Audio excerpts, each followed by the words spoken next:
Good afternoon, everyone. Thank you so much for joining. We will get started in about 1 minute's time, so just hold tight. We've got over 300 people signed in for today's session, and there's still just a number of people just rolling in right now. So we're just going to hold tight a little bit longer and we'll kick off very shortly.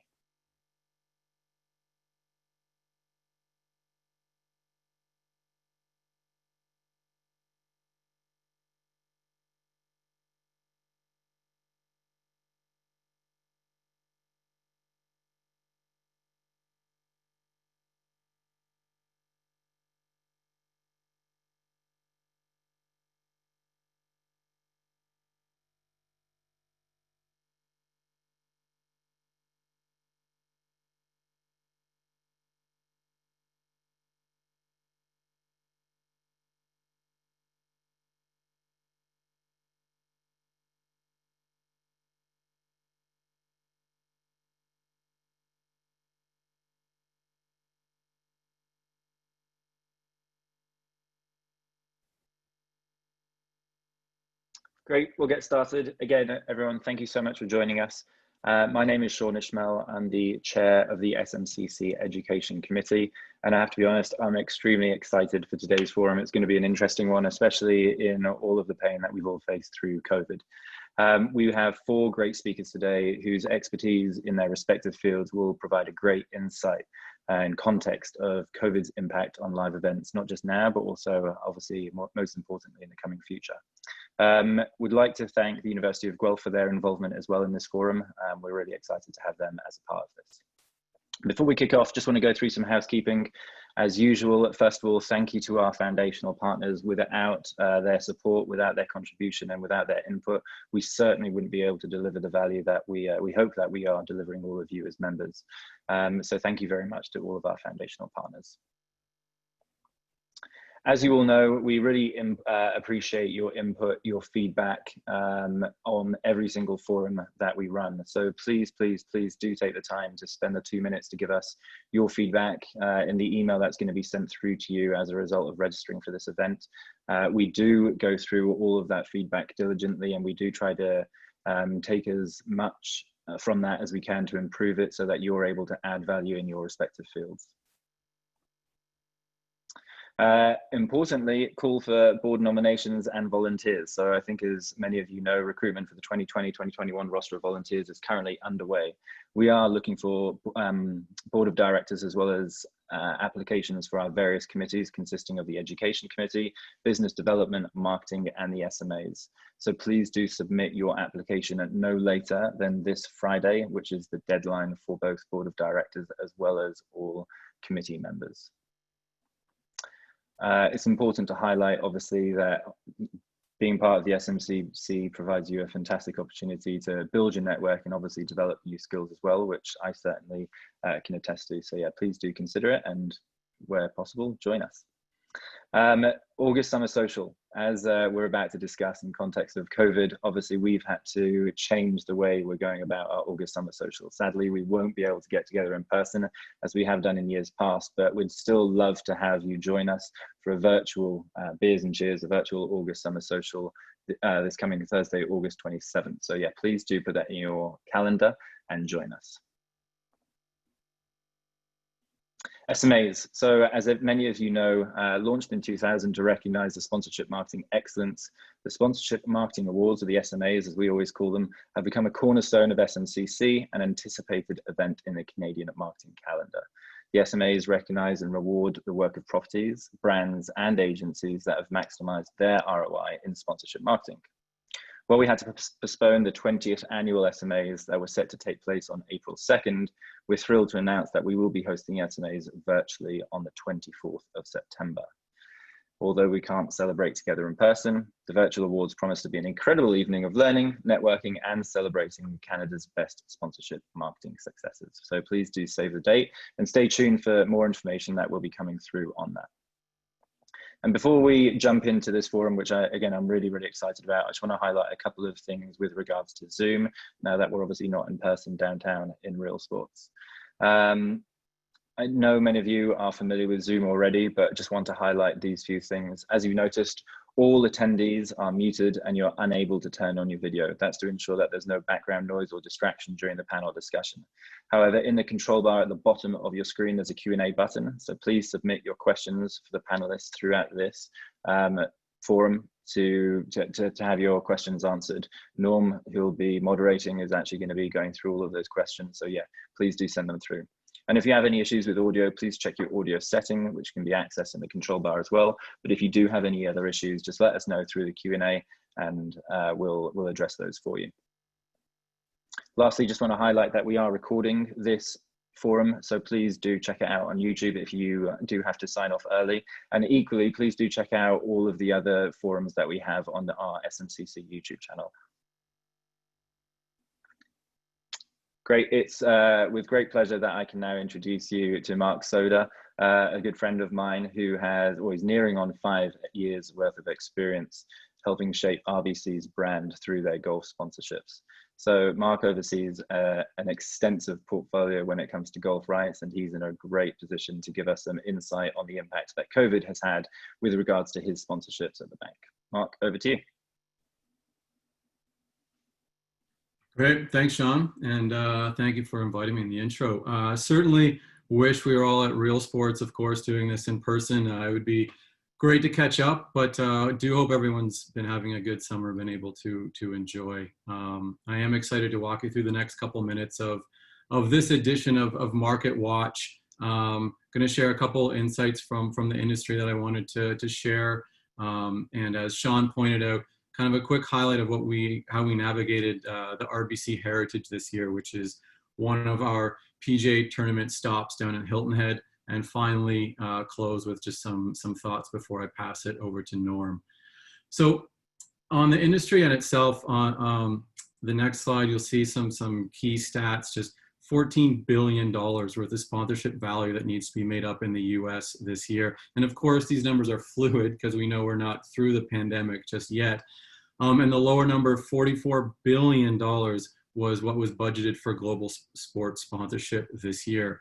What I do just want to take a quick second is the above number is the $14 in value needs to be made up. Again, that's just in the US, but what I'm encouraged to hear and like hearing the stories are where partnerships and brands and properties are coming together and finding maybe alternative solutions for value exchange and not just racing towards the contract to find a solution.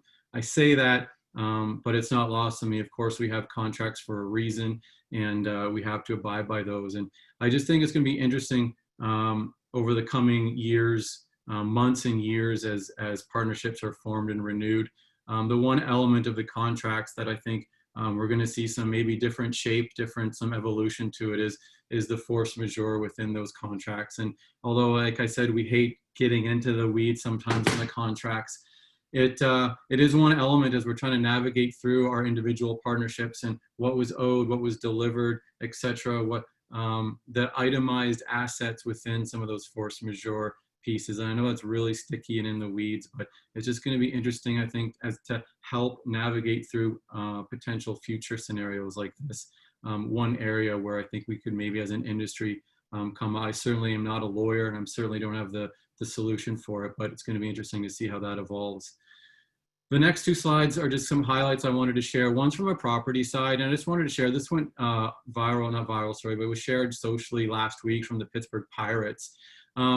Obviously, there's no fans in the stands this year, and a foul ball was hit to a seat, and the Pittsburgh Pirates sent a letter to the season ticket holder along with the ball. And I just think that's just a unique example of really engaging your stakeholders, whether it's a fan or a sponsor. And I just wanted to share that because I think as we're all kind of grappling with how to move forward and then move forward plans and activation ideas, sometimes it's not always the big idea or reinventing the wheel. Something as small as this example is a great illustration of engaging your stakeholders in a small and simple and meaningful way. And now more than ever, I think is a great opportunity to do just that.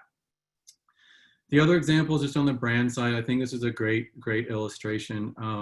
Rolling It Forward program. Kroger didn't have any paid media plans in the spring to really activate their partnership within hockey. Obviously, the COVID came and their opportunity to build something and use sponsorship as really a vehicle, and NHL players as a vehicle to get in front of the front lines workers and provide some opportunity and some aid in a really meaningful way. So I think wanted just to illustrate that one in terms of how nimble they were, how quick they were to react, and really identifying an opportunity and how to use their sponsorship platform and channels in a really positive way. So I just wanted to share that because I think it was a pretty valuable example and good case study. On the RBC Heritage side, certainly golf wasn't immune to what was happening. The fall saw a lot of starts and stops with some tournaments. Unfortunately, the Canadian Open was canceled and wasn't rescheduled, which was a sad day, of course, for us. The reality was just to bring the players and agents and caddies and infrastructure, et cetera, into Canada and quarantine for 14 days and then go back to the States. And it was just logistically, obviously wasn't feasible. But we were excited that the Heritage was rescheduled for June, middle of June, on the PJ school schedule. The reality of that, though, was a complete remodeling and rethinking of everything we do on site and with our broadcast partners and from a hosting standpoint. So I just quickly want to walk through a couple examples and sort of what we did from the broadcast footprint. Golf, as some of you know, our primary objective in golf is to drive US awareness. So, I mean, we measure to the second the exposure our logo gets on our 18 ambassadors, plus the tournaments, everything from caddy bibs to tee flags to tee backs. Really important to us. And you can imagine the sort of more traditional assets and infrastructure around a golf course, whether it be, you know, bleachers and skyboxes and whatnot, weren't available. No fans on site. Really made us go back to the drawing board and rethink. So with that, I do want to take just a quick second and thank Wasserman and give them some credit. Steve Marshman and Adam Fiddler, their teams. There were some long days in May. We had about 6 weeks to rethink our footprint, get it approved by the PGA, get it approved by the broadcasters, find vendors in the States to produce it, ship it, and get it set up. So there was a lot of work. We looked at past screenshots of past tournaments and really where we could build something meaningful what would be tasteful for those viewers and back home on their couch, and yet still drive what we were hoping it would achieve. So again, big hats off to the Wasserman team who pulled this together for us. Do thank them for that. The next couple slides are just sort of examples. We can go through them quickly, but just how it sort of appeared on broadcast. Again, that one there would have been infrastructures and skyboxes, and I think we're seeing more. If you're tuning in on weekends to other tournaments, more and more tournaments are doing something very similar to this. A couple more slides there, and the last one is just my favorite branding of the lighthouse. And of course, we worked with CBS, the broadcast partner, to make sure this was picked up, and there's a lot of conversations leading up to it. But I think we're going to be challenged as we head into 2021 and the future of just what we can bring in, kind of roll in from year over year. From a results perspective, viewership was up 28%. We were the second live tournament back on the schedule. Charles Schwab was the first one, so we were excited with that. Broadcast exposures, meaning the number of time our brand was captured on broadcast, was up 78%, and the value, the broadcast branded value, was up 156%. So all extremely meaningful numbers for us when our core primary objective for golf is US awareness. So again, hats off to Wasserman and the crew for just identifying, a tasteful way to do this, and the results, I think, speak for themselves. So thank you for that. On the hosting side, golf is an extremely important platform for us. We host nearly 3,000 of our high net worth clients at each tournament. So not having them on site, of course, is a big miss for us. And similarly to our on-site footprint, we were quick to sort of, similar to today's call, we created sort of a branded elevated Zoom call for our clients, which I think was received well. It was received well because it was more of a surprise and delight. Our clients weren't expecting anything from us, and a few days before the tournament, they had a video invitation from Jim Nance with a link And on the Wednesday night before the tournament got started, there was 3 different 45-minute fireside chats with Jim and members of our team RBC ambassadors, and just talk there. Again, it was week 2 back for the players. So pretty interesting just to hear how they were living within their bubble and trying to figure it all out and how they were feeling about playing. And so it was a pretty interesting forum and received pretty well. But again, a lot of these virtual calls are happening. So seeing a lot of great examples of this, and it certainly worked. It worked well for us back in June.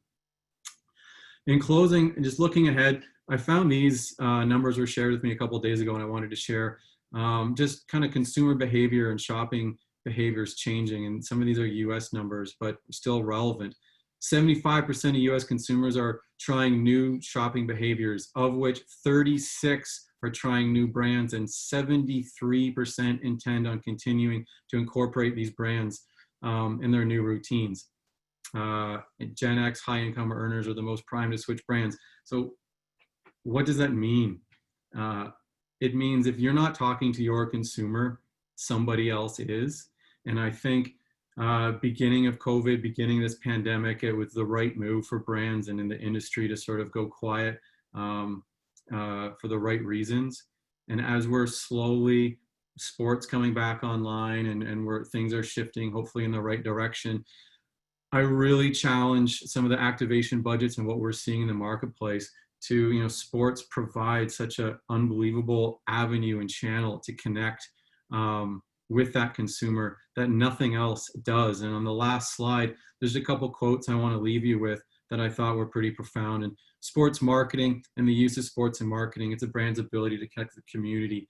And this is a cultural moment, and the ability to connect with those like-minded individuals and those communities and show the compassion, show the empathy, and show what your brand is doing, I think speaks volumes to the opportunity of what sponsorship can do.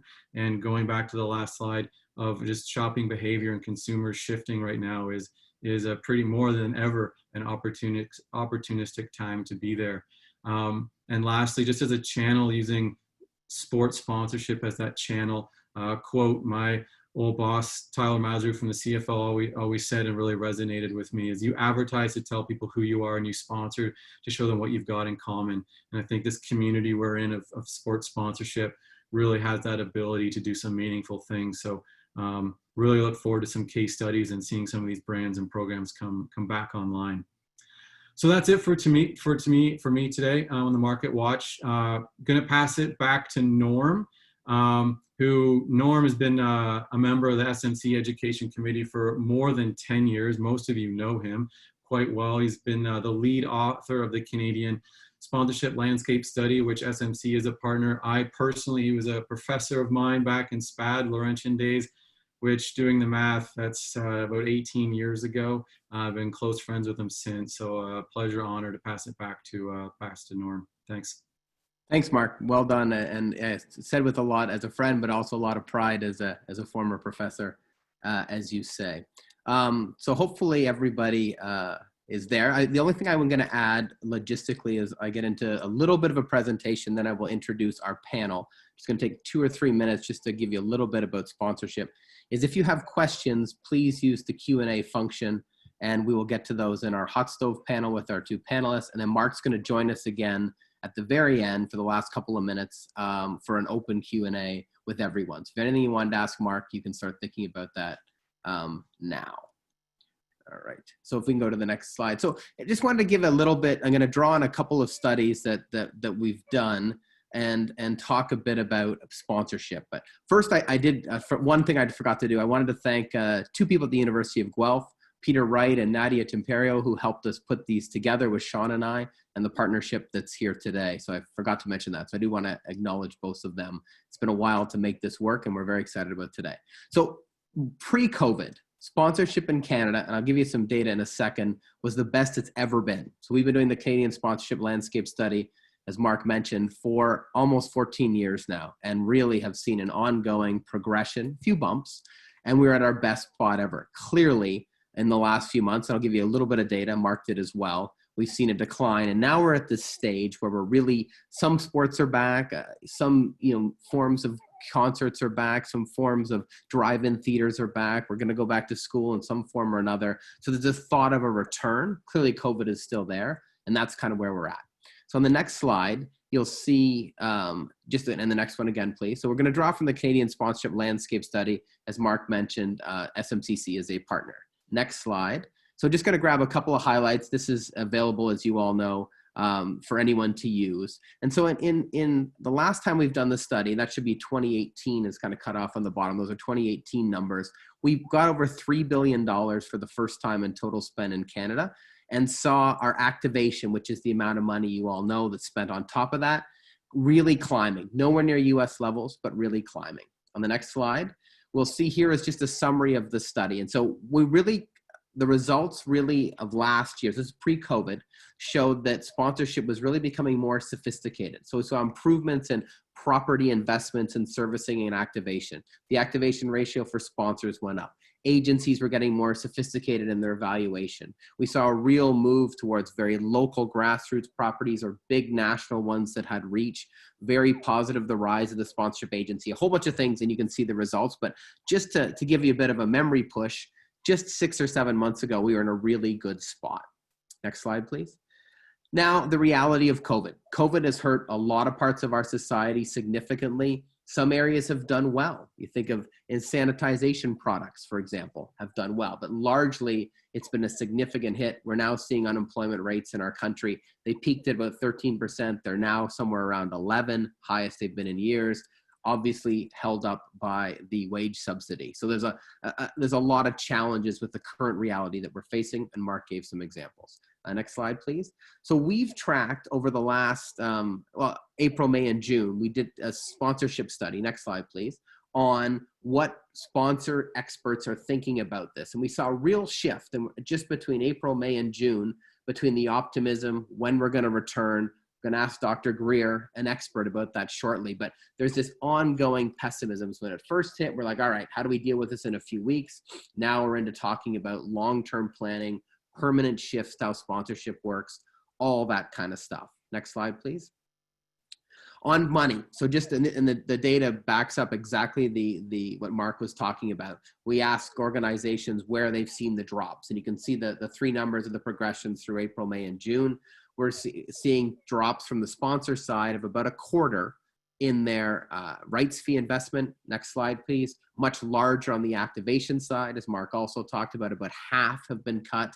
So significant dollars have been pulled out of the sponsorship landscape in the last 6 months or so. Next slide, please. And then one thing that's just interesting, and this kind of fits with today, is sponsors, and we're going to ask our brands this in the panel, have shifted their focus. And so we've seen a move of dollars from one place to another, some out of sponsorship, but really around mental health, food insecurity, social impacts. We're now seeing with Black Lives Matter, that happened after this date, and we're interested to see where that's going to shift. And so there's a lot of these really interesting shifts and new opportunities perhaps for sponsors. Next, please. All right, and so then just a quick summary of some of those results, and just to get everyone's mind into where we're thinking is a return to sponsorship doesn't have to have fans and seats. As Mark highlighted, there's a lot of different ways we can engage people in our brands that are digital. There are some positive trends starting to happen. Some sports are back, as I mentioned. So we're kind of hopefully bottomed out, and sponsorship is starting to think about a return. One thing that a lot of organizations, and some of you have asked these questions, when will we, for smaller organizations, there's nothing wrong with saying, hey, the current environment, not right for us. Let's plan, let's wait, let's save, let's conserve, let's be ready for when we get some kind of return to normalcy. Extending our timelines. Obviously, they're going out now, and we're going to ask her about that. Mental health is an opportunity. A lot of people talk about this notion of pivoting. Some people don't like the term. Either way, we learned from these studies that you got to do it very, very carefully, and it's got to be a long-term strategic thing, whether it's digital or esports or whatever that might be. And so if we go to the next slide, please. That would kind of give us a little bit of a summary. So hopefully that helps you get your mind into it. All right, so now to the core of our day, which we're most excited about, and that's to have our panel. So first, I'm going to welcome Amy Greer, Dr. Amy Greer, a colleague at the University of Guelph. She's a world expert and has been all over the place lately, as you can imagine, around pandemics, population medicine, and we're really going to get her perspective on that side. And then we've got Julie Rahija, who I've known for about 15 years. She's worked her way up in Pepsi and now is one of the leaders in the organization. She's CMO of their North American Central Division and she joins us from Chicago today. So welcome, Amy and Julie. If you could put on your video and that would be great. And I'll start quickly with you, Amy, Dr. Greer. Sure. If you could just give our audience very quickly, what is population medicine? Put it in our terminology, the area that you study. Yeah, so it's really important to think about the fact that most of us have interaction with the medical community by way of visiting a doctor. And when we see our doctor, the doctor sees an individual in front of them and they provide individual recommendations for that person based on their concern. When we talk about population medicine, what we're really talking about is public health. And this is really important for things like communicable diseases that transmit from people to other people. And the reason we have to take kind of a broader population level perspective is that a case, in this case, a case of COVID-19 represents a risk factor for other people. And so in this sort of infectious disease scenario, individuals are not independent of one another. And so we have to really think much more broadly about the population as a whole, because our way to control disease transmission does not rest with a single individual, it rests with the population. Wow, very, very good. Thank you. I think I learned a lot in that last 45 seconds. I'm going to stick with you for a second, then we'll go to Julie. So as an epidemiologist, tell us what we can do about pandemics. And, when you think about an industry specific like sponsorship or any industry, what kind of things can happen to control it or stop it? What can we expect governments and health agencies, et cetera, to do? The big one, which I know you get asked all the time, how long can we expect this to last? Can you talk a bit about those pieces? Sure. So a pandemic is described as an epidemic that just has spread globally. So there's really nothing specifically unique about it, except for the fact that it normally occurs when we have a new pathogen that emerges and nobody in the population has any sort of immunity, which allows it to spread very rapidly around the globe. What we know from our study of infectious diseases is that in order for an epidemic to end, we have to reach what we call herd immunity. If you think about kind of a forest fire analogy, susceptible people in the population are the fuel for the fire. So the more susceptible people there are, the more the fire or the pathogen can burn through the population very rapidly. The way we reduce transmission and slow spread is by having immunity develop in the population so the virus has fewer places to go. The challenge with that is that COVID-19 makes a lot of people very, very sick. If we allow this to just run rampant in the hopes of reaching herd immunity very quickly, we're going to have a lot of deaths, and I mean a massive amount of global deaths on our hands. And so that is really not an acceptable public health approach to COVID-19. So what do we have in the meantime? We have vaccine development. We can make people immune, reduce the proportion of the population susceptible by generating vaccine, which means we can kind of artificially convert people into immune individuals. And in the meantime, given that, I do not believe that a safe and effective vaccine will be available. I mean, I think we're talking 10 to 12 months at a minimum. I think that what we are left with is slowing transmission using what we call non-pharmaceutical interventions. So that is what we are doing now. Physical distancing, masking, hand hygiene, staying home when we're sick, all of those behavioral types of responses. And the challenge is that people get really tired very quickly of maintaining compliance with those sorts of behavioral interventions. Wow, there's a lot there. Julie, I'm gonna bring you in on that one. And just I know this is a lot, but from a brand perspective, how do you respond to those comments about, ideas like herd immunity? We're looking at least a year, around consumer behaviors needing to shift, many of which we've traditionally used in sponsorship. How do you respond as a leader of a brand? Wow, I mean, listening to Dr. Greer in those few moments, I mean, it is just, I think all of us are going through these times where you're listening to things as marketers and as people in our industry that you just, to be honest, are like beyond what you're normally used to listening to. But I can say for myself, the past 5 months, I've had a crash course in it as we think holistically about a business. And I think the number one thing I think about and the way that we've reacted is about safety of our employees. So in terms of the things that, you know, we can control as an organization, you know, and as you actually step back as a brand and you're talking about it as instead about the people, because that's what this is about. Right. As a couple of examples, we, you know, redirected a large amount of our A&M and our resourcing to protect our front line. We were talking about PPE equipment and masks and things that, you know, weren't originally, of course, as part of our general operations, that we had to react to quickly and learn about testing and all the protocols with that.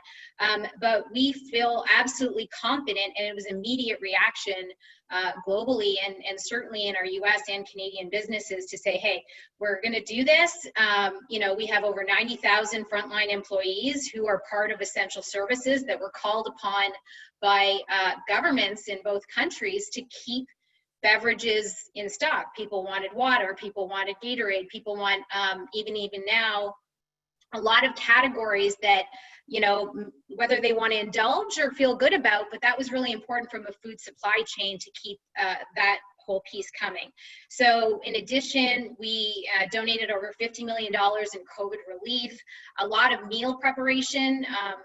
You know, we know when schools were out, that was also another major issue for us. And then, of course, just, you know, the basics of pulling back on any marketing activities that were just tone deaf in this new environment. Like, you're not sending people to stadiums, you're not doing things that are a bit out of touch. We have this big program we normally do on brand Pepsi called Summergram.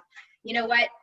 It's just not what's going to happen right now. So the tone and fit is also important, but I would say far and away was the safety of our people and redirecting the resources back. Now that we're at a phase that's a little bit you know, evolved, let's call it, from that initial cocooning, we are trying to strike the right balance, and a little bit to what Mark and Norm, you were saying, how do you come back? How do we evolve into this new sense of normalcy? And, you know, we are, you know, with the return of sports, we know that's incredibly cathartic. So when you think about the mental health notions that, you know, kind of come along with this, I think we believe there is going to be something very cathartic for people, and it just is that much more meaningful on people watching it. And so, for example, our Pepsi brand, you know, we're talking about made for watching, and it's less about the stadium experience, but we can talk more later about other examples of how we're trying to pivot into other places with our brands.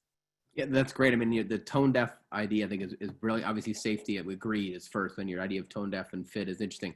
Do you, in your planning right now, Julie, does that 10 to 12 as a minimum month timeline that Dr. Greer fit, but is that how you're thinking, you know, in terms of planning? Do you have longer horizons? How do you kind of try to deal with that, you know, challenge? Yeah, so we have a number of different tools that we're looking at. One is at a macro level. I mean, I think every consultant agency, every health organization in the world, there's the combination of the economic outlook as well as the health outlook. And what we're finding is it couldn't be more local if we try. Like, it is so incredibly local, like down to zip codes and postal codes of where and how people are reacting to whatever's happening in their local community, that the planning horizon honestly is, as we all know, very, very challenging. So there's a lot of contingency planning. The planning horizons are actually a lot shorter.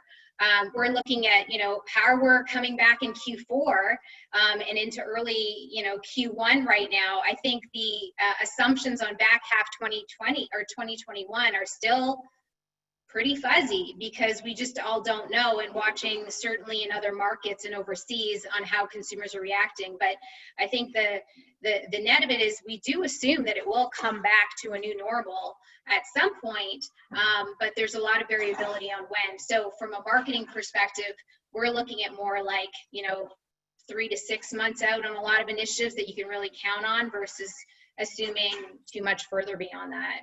Right, right. Sounds smart. Let's go back to Dr. Greer. So we've heard about, a lot of people talk about the Spanish flu and SARS. When you're looking at this, and I'll ask you what your mathematical approaches in a second, but are there any kind of case studies or things we could look at and learn from population medicine that might help people deal with these timeline issues, or what the long-term implications are going to be? Yeah, and I think that, we typically plan from the perspective of pandemic strains of influenza, right? I mean, most businesses have planned from the perspective of, the risk of emergence of some new novel strain of influenza. But, we know a lot about influenza, right? And so although it's similar, there are similarities to COVID-19. It's important for us to remember that, lots of other pathogens exist that have pandemic potential. What we do know from history, certainly, is that there are some common characteristics of pandemics. And I think this idea of a shorter timeline, like 3 to 6 months from a planning perspective, is also really important because, for instance, with previous pandemics, we know that they tend to appear in multiple waves. And we know that spring-summer waves tend to be small. And we know that fall-winter waves tend to be markedly larger.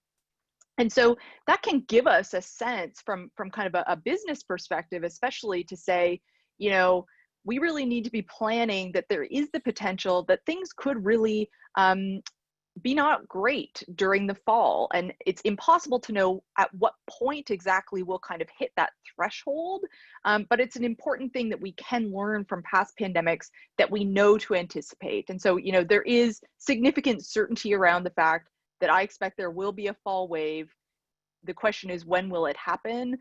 That's going to vary. And I think this idea of local is also really important because disease dynamics are very much local in nature. And what's happening, in Toronto is even quite different than what happens, in the urban areas around Toronto. And so that's a really important insight as well. Great, thank you. And I mean, you kind of got into it a bit, but maybe you can talk to us about this, this mathematical modeling you do. I think a lot of us do these, but in the sponsorship world, what kind of variables do you use?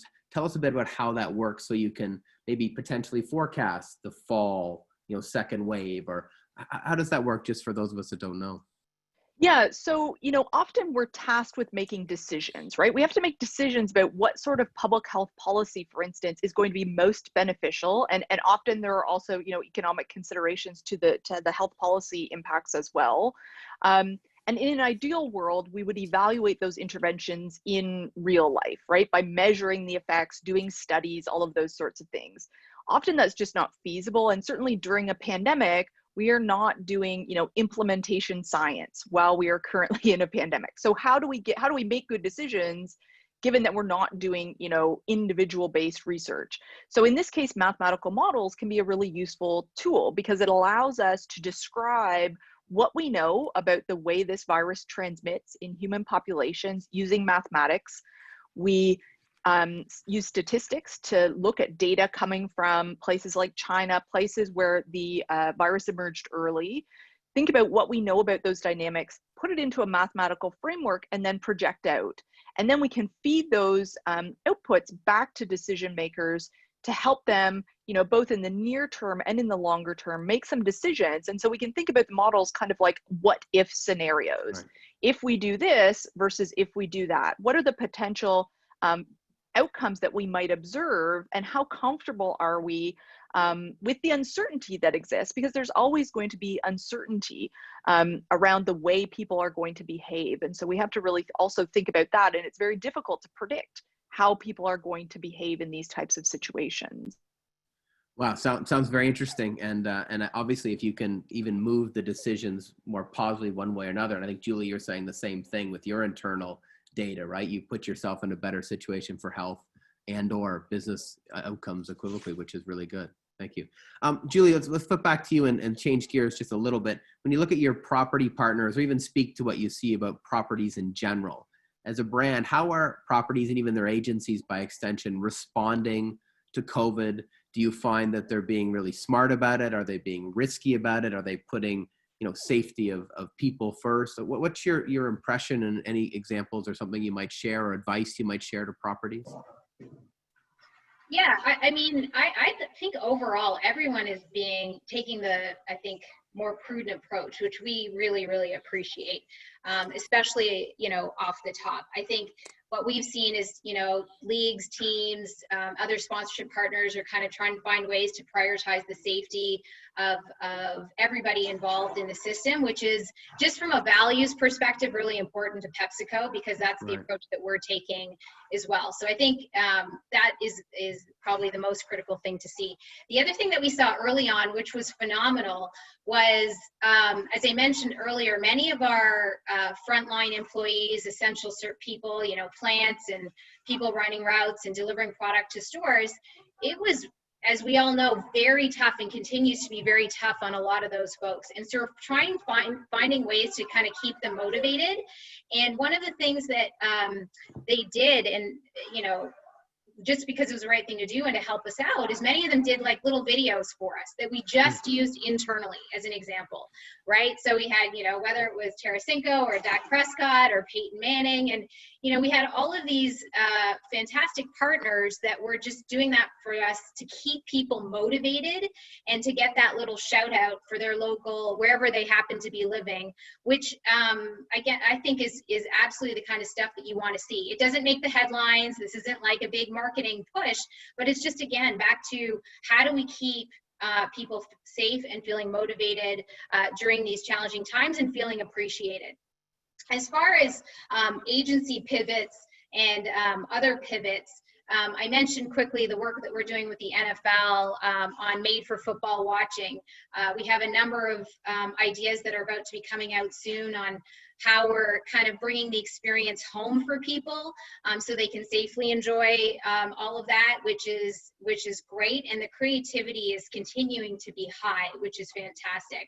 But you see it in other leagues as well. In Canada, I know our work with the NHL, there's a Pepsi program in place to kind of bring the Stanley Cup home. And those things are what consumers want to see to get that sense of normalcy back, but also how we can play a role in kind of taking that experience.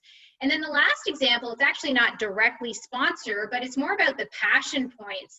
So Mountain Dew, as some of you may know, is a massive brand, particularly in the US, with a lot of deep affiliation and passion points in the Midwest for people who like to hunt and fish.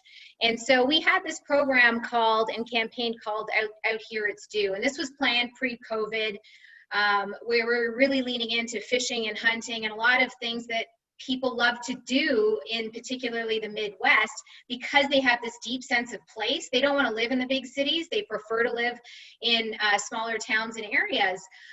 But what we did in COVID, when that hit, what was fascinating is suddenly the word outdoors was controversial. And, you're like, wow, never thought that would be remotely potentially tone deaf, candidly. And you just didn't really, and it hit hard. But two, how incredibly innately important it is for for a lot of people to get outside and to be in the places and connected to the land.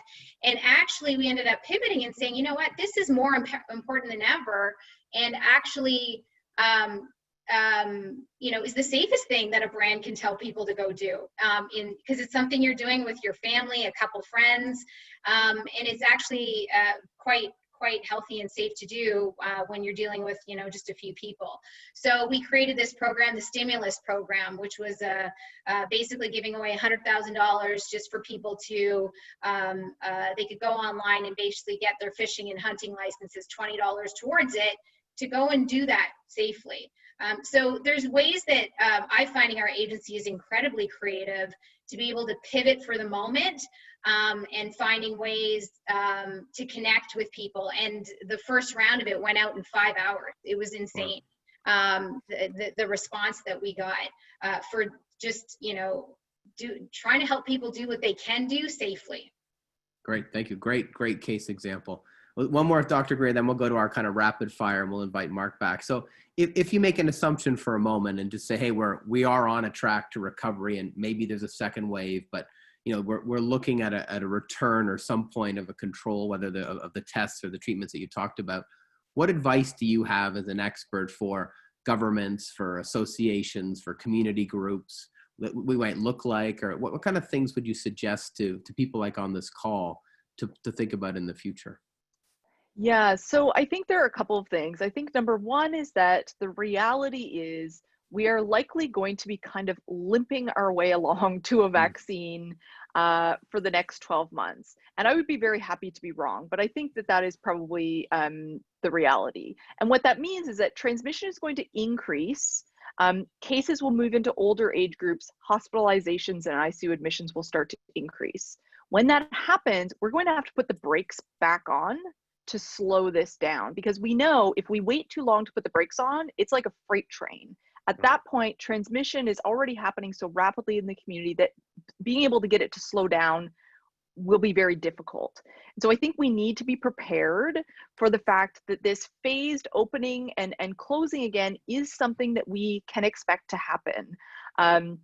We will have to scale back at some point. The goal here is to reach kind of the sweet spot where we get kind of like a slow burn of transmission in order to make sure we're not, surging past our healthcare capacity. We have avoided being here in Canada, we have avoided being, Italy, Florida, Texas, New York.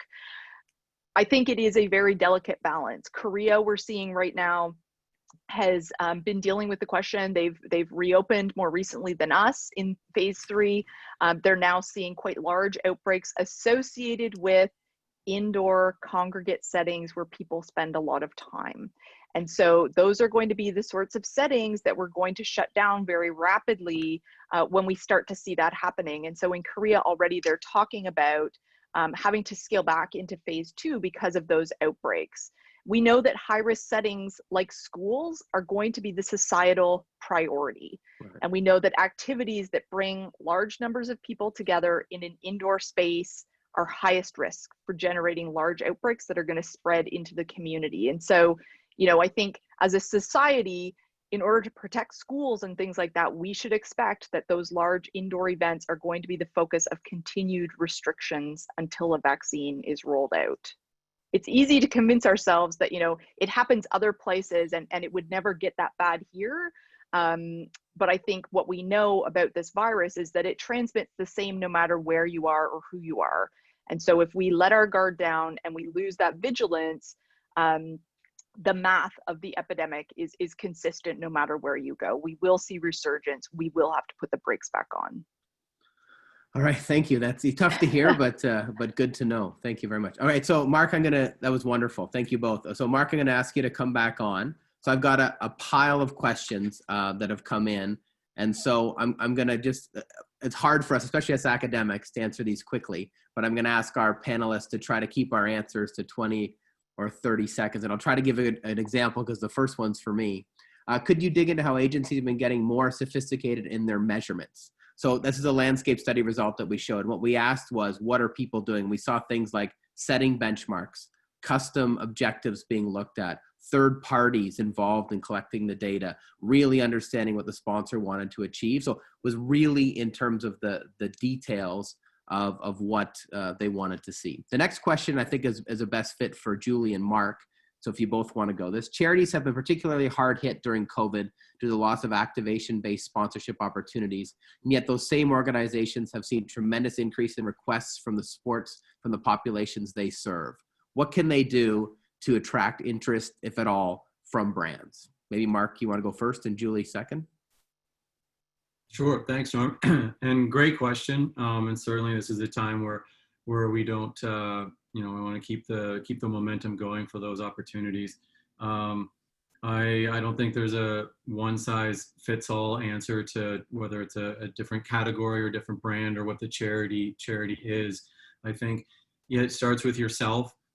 If you can articulate what your attributes are and what you stand for, and you can articulate that message, whether it be a bank as a potential partner or an automotive, or in Julie's case, I don't want to speak for her, but in her category, and you can find those connections and where it's relevant, I think that's where those conversations start best. Okay, Julie. Thanks, Mark. Julie? Yeah, no, I'd agree with Mark. I mean, you definitely have to have that authentic fit. If there's a history in that category or in that space, I find more than anything right now, like the brands that are trying to do things inauthentically and jump in, it's not going to work for the long term if they're jumping into those areas. Having said that, there's just a broad need. So as corporations, I think a number of corporations have been stepping up in big ways. And as I mentioned, PepsiCo, an additional $50 million that was through our foundation for particularly a lot of different charities. I'm most familiar with the ones in my area, but it's mainly about food, and it's about helping children kind of get through the time, particularly those that normally rely on food programs at school, where we're seeing and kind of emphasizing it. But yeah, the advice would be stick to the things that you've historically tied to, because I think people still need that authenticity. Great, thank you both. So for Dr. Greer, there's a series of questions on the same kind of topic, so I'm going to try to combine them, and it's really around large gatherings. And so the first part, people asked, how do we as a jurisdiction figure out limits and venue capacity sizes? How do they say 85 or 10 or bubble sizes? And then second parts to that, there's a couple of questions around when do you think the majority of people will be comfortable to again go to a live gathering like a concert or an arena venue, and so maybe those two first. So how are they measured, and when do you think that might be a comfort thing for people? Yeah, so venue size capacity and how many people, gathering size. So most places have been calling it, well, now in Ontario we can have a gathering of 50 individuals if you're outdoors or if you're indoors and physically distanced, and if you can't maintain physical distance, then wear a mask. If you are outdoors, then it could be as big as 100. So the question is, where do those numbers come from? They're a bit arbitrary. I mean, I think that what we want to do and what we often do is we can do calculations based on the incidence. So we can look at the case count. So how many cases are we seeing in the community?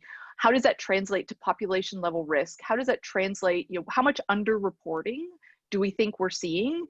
And then what do we expect the probability would be that in groups of different sizes, you would potentially have at least one infected person? And so in many ways, that's kind of the risk calculus. You want the risk of having the potential for an infected person to show up to your event to be very low. If you're going to have 100 people in an indoor setting, and the probability that one of those people might be actively infectious, if that probability was 50%, how comfortable are you with that risk tolerance? And I think everybody is going to be slightly different in terms, as a public health professional, 50% would make me incredibly uncomfortable, like at what level would I want that risk to be? And again, it's going to be local because it's going to depend on your local transmission dynamics. It's going to depend on whether or not the people attending your event are primarily local, or are they coming from other places, and what does transmission look like in those other places?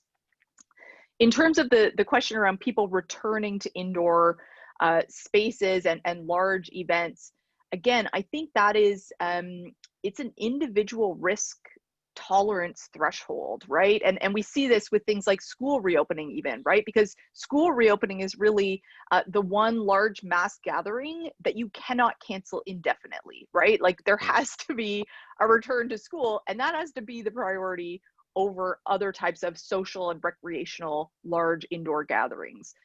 And even with that, every family is going to have a slightly different risk tolerance. People are going to, make a decision based on their own age, their underlying risk conditions, the amount of contact they have with other people, and whether or not they're willing to risk that for, a 3-hour show that they're really super excited about seeing.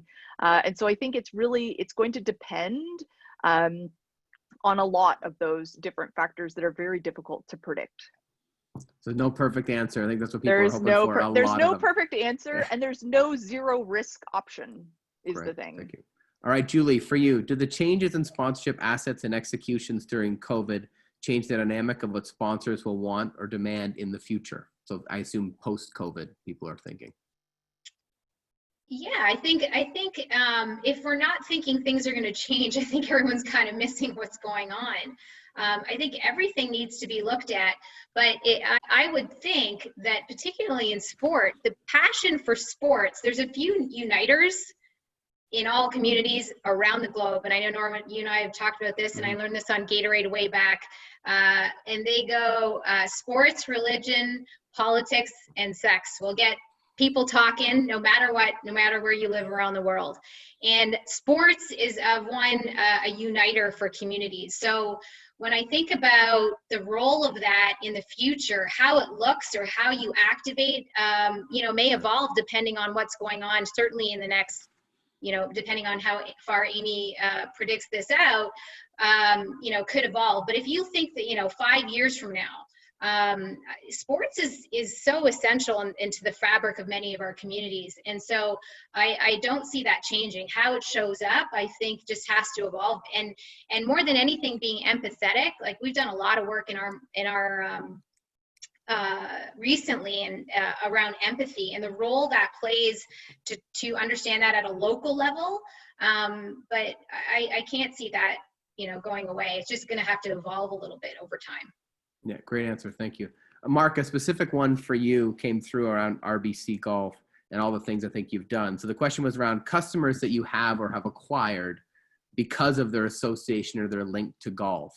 Are they happy with how you're responding? Are you seeing any feedback from those particular people that I know you work specifically with, and how you're responding, or the impacts on COVID? You mentioned lost events, ones you've saved or found new ways. How are those customers responding?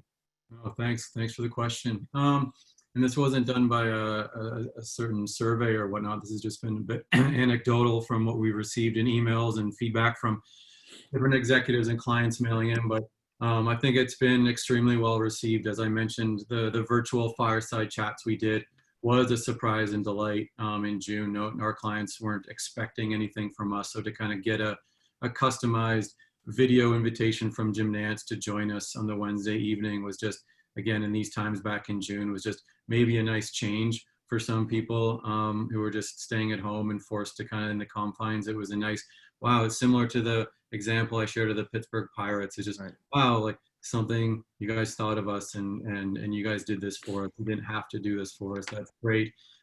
Similarly to Julie's comment about some of our partnerships with Peyton Manning, some of their ambassadors, we've been bombarded by other divisions within the bank for videos of we have 18 ambassadors to do quick 30-second hellos, whether it's an indoor putting drill or outdoor chipping or something, just anything that we can share with, whether it's colleagues or some clients.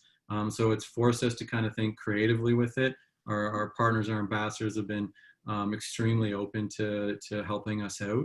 And I think more so when you're talking about the virtual fireside chats, it's actually opened the doors for us, where golf obviously being the physical, whether it's in Hilton Head or in Toronto for the Canadian Open, our clients, we're global, our clients from around the world are sometimes limited to going to these physical tournaments. And now, not trying to be tone deaf to how I'm speaking to this, but it's actually opened the doors for some of our clients in the European markets and in Asia to participate and engage in golf in a fun new way. So I think it's been well received. Terrific. Thank you. Thank you. Dr. Greer, I just lost here on my screen, but there's one about asking a couple of kind of scientific ones that I think you're the only one that can answer. How long does potential asymptomatic spreader remain active? Yeah, so this is one of the reasons why COVID-19 is so hard to manage, which is that people are able to transmit their infection before they have any symptoms. So you can feel very well, your kids could feel very well, and if you feel well, you're going to go about your regular business day, right? You're going to go to your office, you're going to go to your, sports event, you're going to do all these different things, but you could be infectious to others. And so right now, the best estimate is that people are able to transmit between 1 to 2 days before they become symptomatic. So that represents 1 to 2 days when you could be feeling well, but able to transmit your infection to others. And by the time you realize that you are sick, you already have had all of those contacts, which represent potential exposures to everybody you've been in contact with. Great, thank you. And then Dr. Greer, I know she answered a couple others in the Q&A section, so thank you for those, the scientific ones as they've come in. So we got about 1 minute left. So a bunch of questions around the bubble and the NHL and the NBA. So maybe each of you could take a few seconds and so Julie and Mark, just from a sponsorship perspective, pros and cons of these bubbles. And then Dr. Greer, there's a question kind of around, as we think about the future and a second wave, are these sustainable? Do you see them as good strategies? Those kind of things. So everyone try to be really, really quick. We're on the hour. One thing I would say is that, shout out to the NBA for being able to figure out how to put fans on the screens. I got to be a part of one of those initial Raptor games. And I think so the creativity on how to figure that out to give people the fan experience, I think is, you got to innovate in this situation. Thank you. Mark? No, I echo that and really salute the different leagues, whether it's the PGA, what they did early on, the NBA, obviously NHL here in Canada, just knowing the back end logistics and painstaking hours that went into this to ensure the best, highest quality and safe environments for everybody. It's a real salute just to being innovative, to Julie's point, and really taking care of other stakeholders like they need to. Great. And Dr. Greer, a few final thoughts? Yeah, I think in terms of the bubbles, I think I think there will continue to pre-vaccine be challenges with movement across the border. And so, this idea of having teams traveling from city to city, if you're within the US, that is likely maybe less of an issue. But I do think the Canadian-US border, for instance, is going to continue to be kind of under restriction for quite some time, just depending on what's happening again in those other states. So hard to know. Right. Thank you very much. And apologies to the many questions that came in that we didn't get to.